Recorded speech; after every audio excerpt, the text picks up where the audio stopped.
Bonsoir à toutes et à tous, il est effectivement, oui, 19 h. C'est le rendez-vous habituel, c'est Magie Jazzy, donc c'est parti, allons-y. Bien écoutez, merci pour vos propositions dans les commentaires pour les nouveaux formats. On va réfléchir là-dessus et je vous tiens au courant. Ce soir, j'ai décidé de revenir sur un effet que je vous avais déjà proposé. Et je vous mets d'ailleurs le lien juste au-dessus, ainsi que dans la description.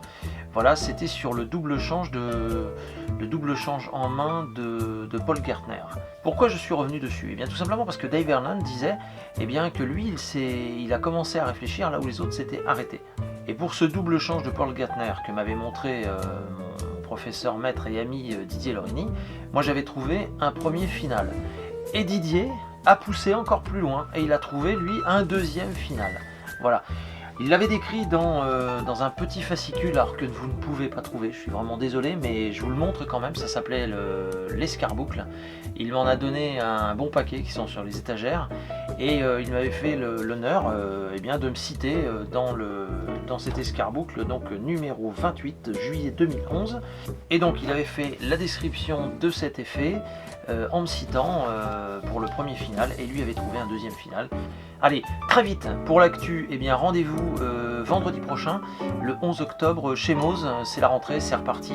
Donc venez, c'est Magic After Work, venez boire une bonne bière, manger une bonne planche de charcuterie, et puis surtout, profiter de la magie. Voilà, j'arrête là, je vous laisse donc avec le double change en main de Paul Gertner, version Maurice Douda, Didier Lorini, et je vous souhaite à toutes et à tous un très bon week-end, un très bon visionnage, et je vous dis à la semaine prochaine. Ciao. Alors ce soir nous allons procéder à un petit test d'observation, d'accord, donc avec un jeu de cartes.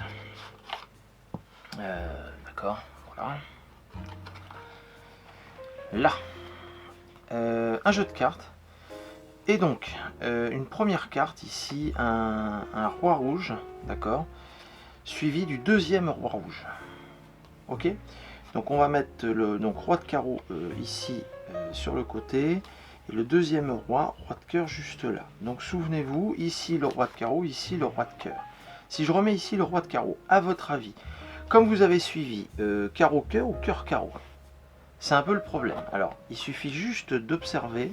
Et normalement, si on regarde bien, effectivement, ça a déjà changé. Ouais, c'est un peu surprenant, n'est-ce pas? Bon, oubliez les as, d'accord, on va les laisser dans le jeu. Mais regardez bien, juste ici, sur l'étui, eh bien oui, il y a effectivement une carte, tenez. C'est bien évidemment le roi de carreau. Alors maintenant, vous allez vous dire où est passé le roi de cœur. Pour le roi de cœur, c'est très simple, regardez. En fait, c'est tout simplement sous l'étui. Sous l'étui, il y a une carte. Et oui, une carte, une seule, et ça tombe bien, c'est le roi de cœur. Et là, vous êtes en train de vous poser la question, où sont passés les as noirs? Alors, des fois, les gens me disent, sur le jeu. Non. Ah, sous le jeu? Non plus. D'accord. Alors, peut-être au milieu du jeu, retourner? Non.